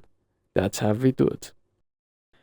Now that our out of it base color is done, what else I have for the out of it texture? I have a normal map. So from the same material, I look into the data info and look for the normal map texture this time. You can open and identify. It's a purple color texture with some shape and lines. This is it. It's in the same directory. So I put my custom normal map there. Then I must rename it. The name for the normal map texture for me is this. Just like before, I copy it. Then in Unreal, I replace it with my own normal map. And boom, done. We replace the base color texture and normal map, which are the two most important textures. In most cases, these two are enough. Now, if I package this mod, then I will get the custom textures on my out of it part, but the body is still original. Well, let's change that too. For the body model, I use this material. Again, in FModel, I open it, and just like before, I look into the base color texture and normal map. They are in the same folder path, so I put them there. And then I copy their names and replace them. Simple. Alright, I am done. Now, this time if I package this mod and install it, I will get the full textures. But hold on a minute. What are these weird effects on the model? Well, these are the other texture formats that the original model is using. Well, you see, we didn't replace all the textures. We just replaced 2 of them. For that reason, it is still use some original textures, and they are not compatible with my new model. So that's why this happens. But let's fix that. Just like before, we'll use FModel to open our materials, and inspect the textures they are using. As you can see, there are several texture types and formats included, some of which I haven't replaced. These leftover textures can sometimes cause visual glitches or strange effects in the game. To fix that, you have two options: replace the texture or edit the existing one.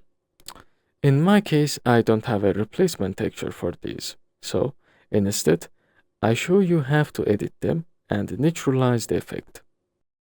If your model looks strange in game because of textures, like weird stretching, odd lighting, or reflections, you can often figure out which texture is causing it by just inspecting them in FModel. If you see the texture, then you probably can identify. For me, for this problem, the issue was caused by a normal map. The material was using a normal map that didn't match my costume model, and I didn't replace that one. Once you've identified the problem texture, go to your FModel export folder and find the exported version of that texture. We already have all of them exported, so if you follow the path, you will end up locating them.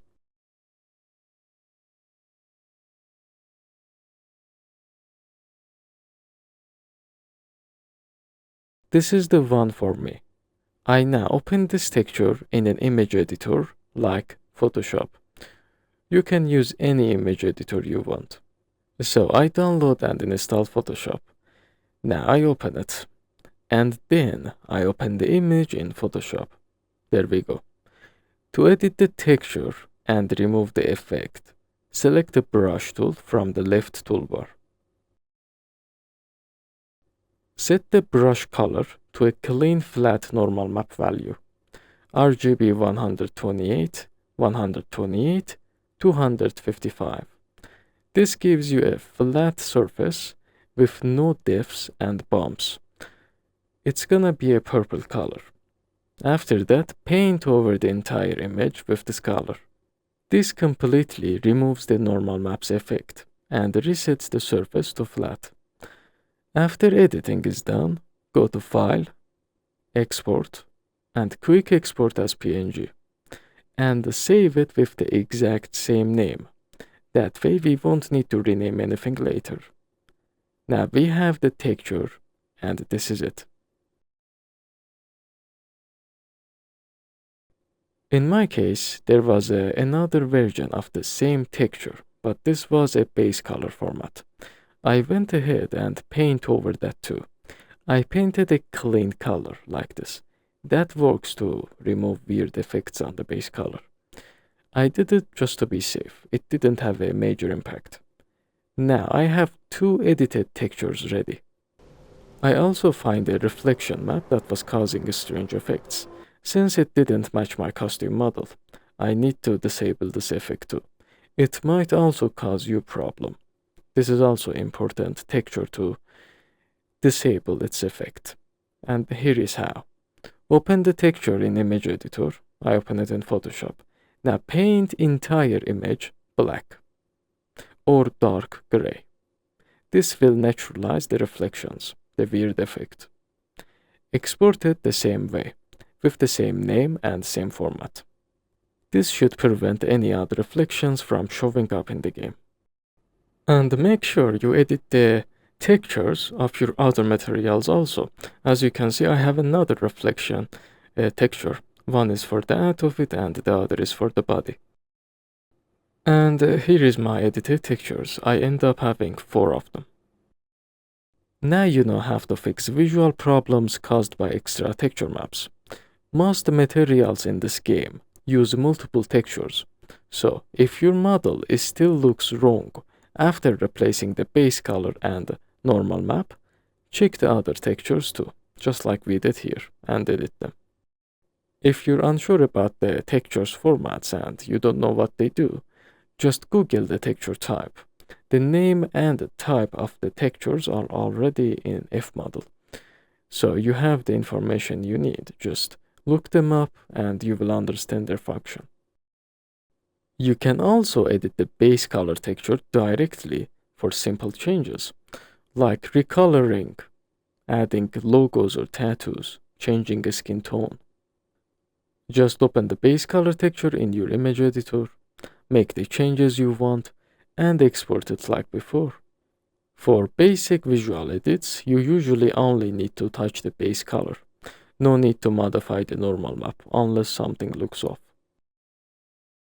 Once you've finished editing your textures and naturalized the effects, place them back into Unreal Engine, into your mods texture folder.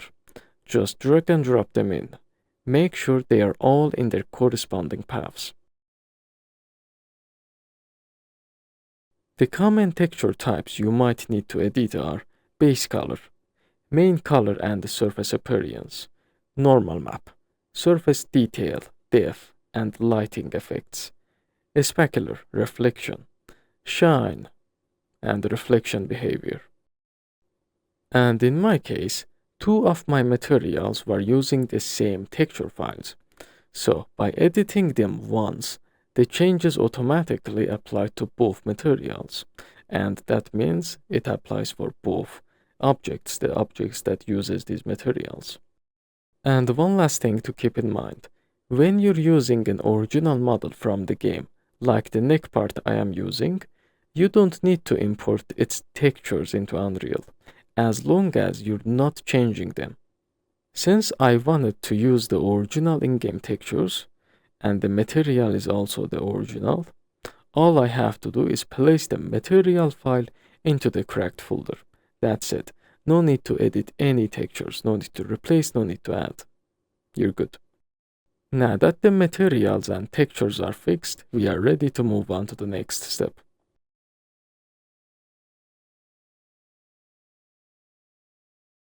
Now it's time for the physics. But before we start, I should mention that we have some limitations for this game, which is why we approach things the way we do.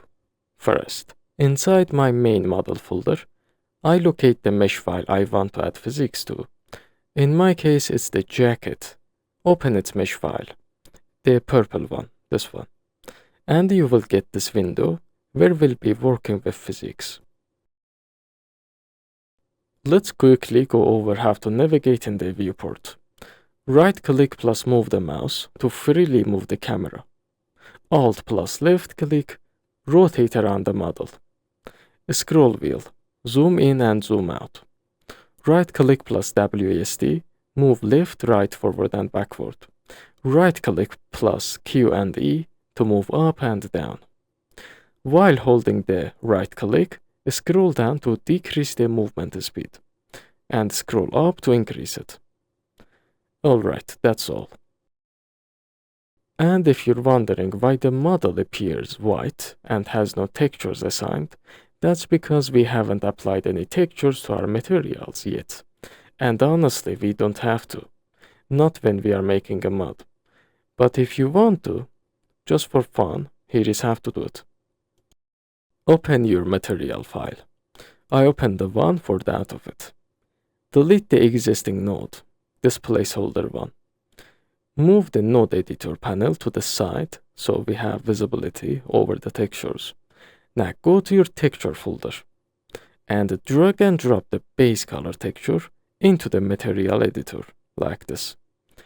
Connect it to the base color input and click save. Then do the same with the normal map. Drag and drop it into the material, connect it to the normal map input, this one, and finally save. Done. Now you'll see the textures on your model. Do the same for the other materials and they all will be visible. Okay, this is better, but it's just for fun. There is no reason to do this. Now let's add physics. But remember, if you don't need physics, skip this part. On my model, as you can see, I have that extra object that I was planning to use its physics, yeah. Now we are going to use it. On the left side of this menu, you'll see a list of materials assigned to your object. By using these options, you can highlight that parts of the model each materials is applied to. As you can see, the object I want to apply physics to has its own original material, And it's not using any of my materials that affect my costume textures, so we are good to go. Now, when you're looking at the model, you might notice something strange. The inside of the object turns invisible. If you want to fix that for better visibility, here is how. This is just for visibility, not needed for modding. So, on the left side, double-click the material assigned to that object. Now, we are in the material editor. Here, go to the detail panel and enable the two-side option. Done. Click Save. All good. This doesn't affect the modding process, or it doesn't affect anything in the game. Just to see better, you can disable it the same way we enabled it. Alright, now this time let's really add physics. First, we need to enable a tab that's not visible by default. Go to the top menu and click on Windows. Then enable the clothing option. Just click on it. This will open up a new tab called Clothing. You can drag and dock it anywhere you like. Personally, I place it on this panel right here. That's it. Now we are all set. Next, we need to create a clothing data asset. Select the original model piece that we add to use its physics reference. This is the one for me. It's part of the jacket model. Now, right-click on it and choose Create Clothing Data from Section. Now, you'll see a field where you select the physics assets you want to use. Since this object is from the jacket, it should be the jacket's physics asset. And it's already selected correctly by default. So, we just click Create, and boom, you have a clothing data entry. Cool. Okay, let's apply this clothing data we made to our costume model. Select the part of your new model that you want to add physics to. For me, it's the skirt, so I select that section of the outfit. It's all connected in my case, so I select the whole outfit. It's no problem. After you select it, right-click it and choose Apply Clothing Data. Then select the one we just created, which is this one. Click it and wait a few seconds for it to apply. Now Unreal will reset the shaders and recompile stuff. Once that's done, you're good. Next, we are going to paint the physics weight. What does painting mean here? White color means fully affected by physics, very loose. Black and pink means no physics at all, completely stiff. Gray means something in between. This is how Unreal knows where cloth simulation should be active and how much. Let's start painting. Select your costume model's object that you just applied clothing data to. For me, that's the skirt, which is the whole outfit model. Next, in the clothing section in the right side, select the clothing data we just applied, which is this one.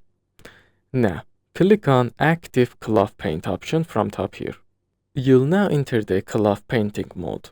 The reference model, the one from which we got the physics, will turn pink. And now you're ready for painting. On the right side in the cloth painting panel, make sure the tool is set to brush. Then scroll to the tool settings and set the paint value to maximum 100. Next, under brush, set the radius to something like 4 or 5. Now go to your model, and when you click on it, you will start painting. Start by painting the bottom area of the object, like the lower part of the model. Since the value is set to 100, this area will turn pure white, which means full cloth simulation. After that, go back to the paint value again and reduce it around 80 or 70. Then, paint a little above the area you just did. This way we give it a more smooth transition. Now lower the paint value again and continue upward, following that gradient structure. What this does is give you a natural fall-off. The bottom of the cloth will be more free-flowing and the upper part will be stiffer. This gives you a much more realistic and visually pleasing results. When you go close to the top part, the edge where the cloth connects to the rest of the model or ends the connection, it just ends, leave a little pink area on paint. Don't cover everything. Leave a gap between the painted area and the ending area. That part will act as an anchor, keeping the cloth in place. And also be careful not to paint too high, or you accidentally affect other parts of the model, like the arms, which we definitely don't want them to be influenced by physics. This only happens if your objects are connected. If they are separated, no, it won't happen. Once you've painted and you're done, let's improve it even further. Switch the tool from brush to smooth in the cloth painting tab, and then go over the painted areas. This will blend the transition better and give you even smoother results. Simple but effective. So, in short, if you want the cloth to move a lot, use higher paint values. If you want only slight movements, use lower paint values. And that's pretty much it. Okay, I'm done. When you're done, click on the Deactive Cloth Paint and wait a few seconds for it to process. And you'll see that your model now has working physics. Right now, it might not look like it's floating or reacting, since we don't have any animations playing, but in-game it will work just fine.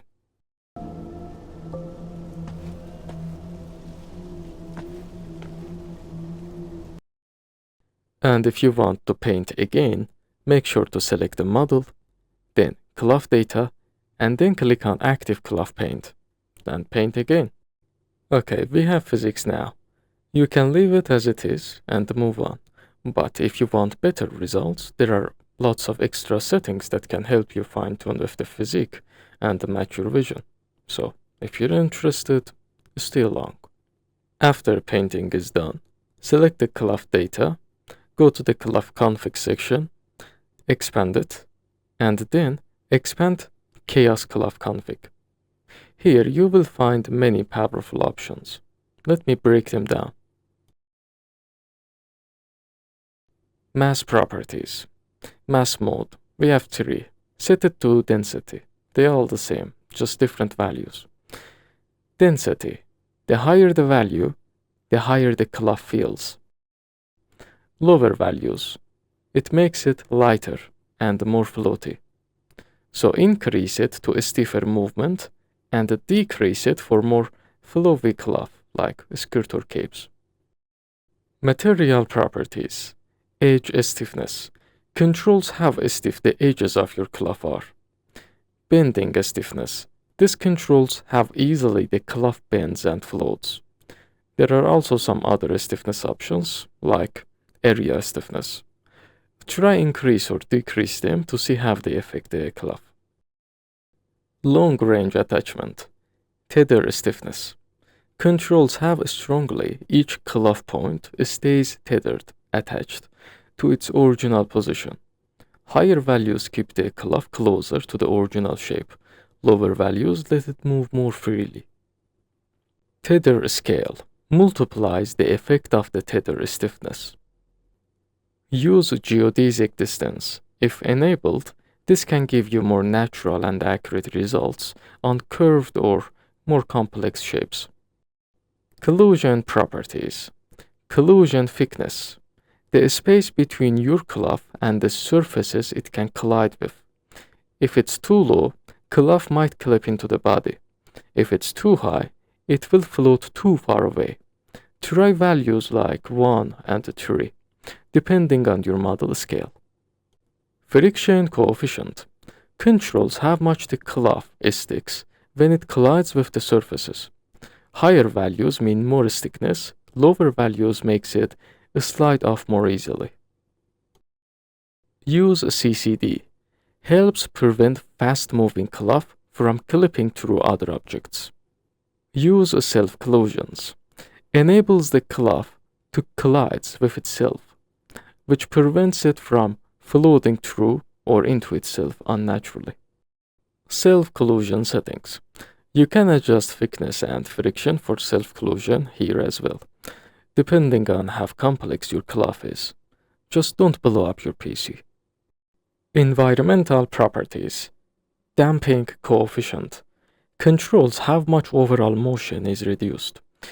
Higher, slower, heavier movement. Lower, more free-flowing cloth. Local damping coefficient. Same as above, but works per vertex, allowing localized damping. Use point-based wind model. If enabled, the cloth always behaves as if wind is blowing, even if there is no wind. Drag and lift. These simulate wind resistance. Drag slows the cloth as it moves, and the lift gives upward force, like air pushing under a skirt.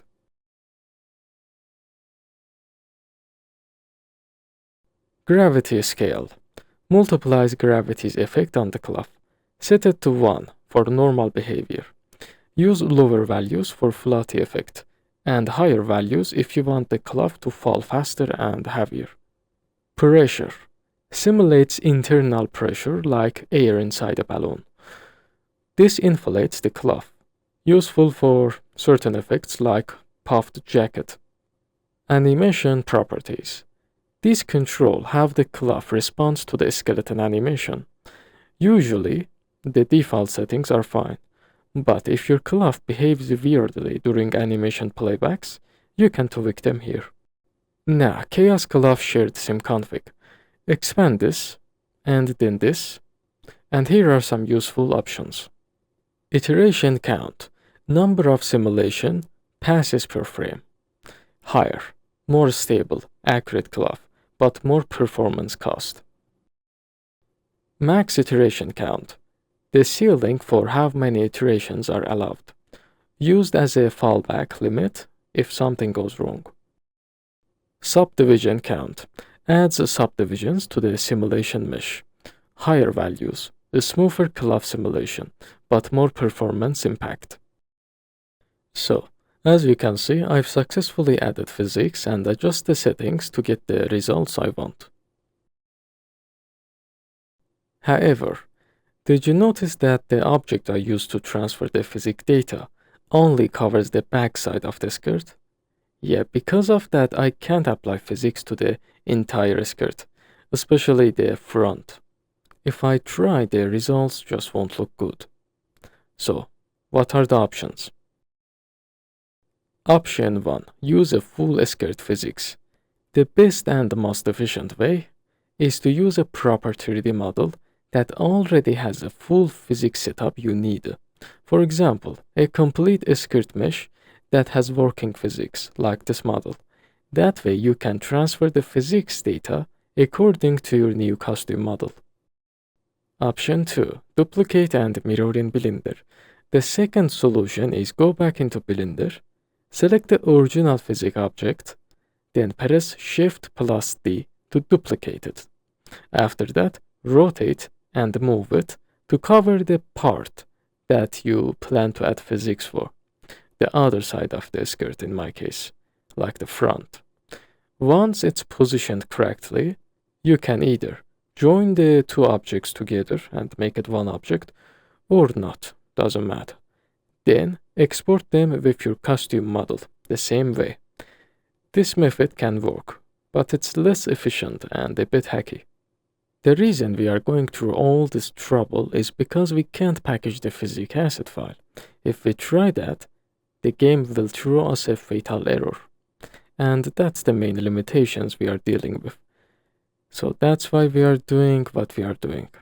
So, do your best to make it work, and let's move on to the next step. Now, if we package the mod like this, the object we used as a physics reference will still be visible on the costume model. But we don't want that, so we need to make it invisible. And here is how to do it. Open its material. Find and open the material that is assigned to the physics reference object. This is the one for me. Double-click it to open it. Now, in the material editor, locate the parameter, usually a texture sample or color, and select it. Then press delete to remove it. Now, select the main material node, the big one. Next, in the details panel, change the material domain to deferred decal. Then, change the blend mode to translucent. Next, right-click on the opacity input in the big node, which is this, and select this option. You're done. This makes the material fully transparent, and for that reason the object will also be transparent. So click Save at the top of the material editor. Make sure to save. Once it's saved, you can close the editor. Now, as you can see, the object using this material is also invisible, and that way we hide it. Now we are good. We are almost done. The final step before packaging is to rename the skeleton file, and that's it. Right now, the skeleton we are using in Unreal Engine doesn't have the correct original name. We need to fix that. And here is what we need to do. We assigned all three mesh files, jacket, pants, and hands, to the same skeleton, which came from the jacket mesh. That's fine, because in the game, they all use the same skeleton file. However, the name of that skeleton in Unreal must exactly match the original skeleton name used by the game. Otherwise, the mod won't work properly. You will get a T-pose. Have to find the original skeleton name. Open FModel and load your mesh file. On the left side, you'll see a section called skeleton. This shows which skeleton this mesh is using. Each mesh, jacket, pants, hands, all of them will reference a specific skeleton, right? In my case, they all use the same one. And that's why we already assigned all of them into one skeleton. To find the exact name, go to the Jacket Data Info tab. Press Ctrl+F and search for a skeleton. Hit Enter and you will find the correct skeleton file. This is it. Copy the exact name, just this part. Ctrl+C. Now, go back to your Unreal Engine, select the skeleton asset you're using, select the file name, and paste the copied name using Ctrl+V. Done. Now everything is properly set up, and we are ready for packaging the mod, finally. To package your mod, we first need to create a primary data asset. Go to your content or asset folder in Unreal Engine. Right-click in the folder, go to the miscellaneous. Locate and select data asset, this one. In the pop-up window, search for primary. Then select primary asset label and confirm. Now that we made it, rename it to something like label_my mod. Now we must open it and change some settings. Double-click to open it. Inside the primary data asset, make these changes. Set the priority to 1. Chunk ID, set a unique number like 666. Do not use the same number as your other mods. If you do that and install them together, the game will crash. Apply recursively, disable it. Cook rule, set it to always cook. Label asset in my directory, disable it. Is runtime label, enable it. Okay, settings are done. Make sure your settings are just like mine. Now we must add files to package. Under the explicit asset section, click on this plus sign to add slots. You'll need 1 slot for each mesh file, 3 for me, jacket, pants, and hands. 1 slot for each texture file. For me it's about 9. 1 slot for the invisible material, the one we created.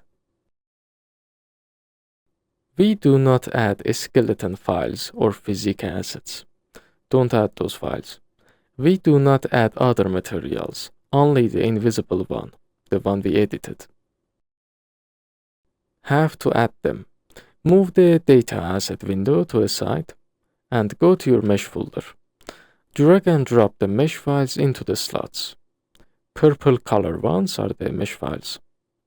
Do the same for your texture files.